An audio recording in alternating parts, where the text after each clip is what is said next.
Hello, it's Gem Games here once again, and in this video we're going to make the game work without it being dependent on the FPS, because now when we play our normal FPS is 60, but when we change our FPS, so I will quickly do it, so T point max FPS, let's make it like 30. Okay, let's check that it changed. Yeah, you can see here that it has changed. Now when we play, you can see the game is not working correctly. The pipes are super slow and they are next to each other. And if we make the FPS even lower, so T point max FPS like 15, then we have even more problems. So, as you can see, the game is basically unplayable. So, how can we fix that? It is simple as we want to go to the blueprints.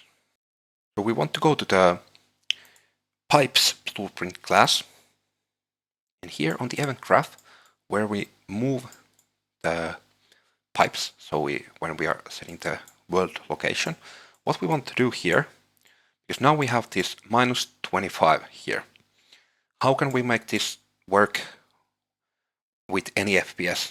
It is as simple as you want to get world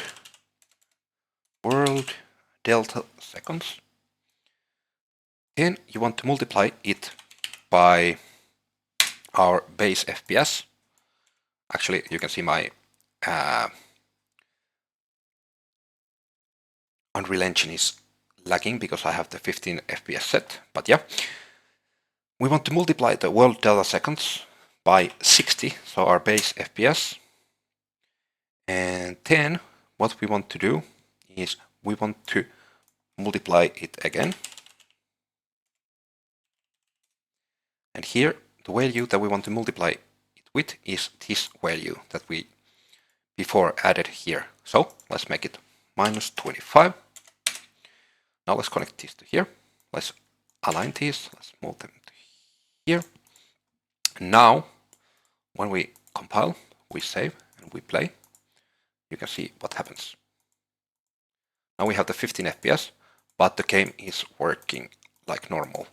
And if we change our FPS to T point max FPS like 30, let's see, game should work. And yeah, you can see it's working. So let's try even higher number. So T point max FPS like 120. Let's try. You can see the game is working with every FPS. So yeah, I think that was all for this video. If you liked what you saw, please click the like button and subscribe for more. And yeah, hope you have a great day and see you in the next one.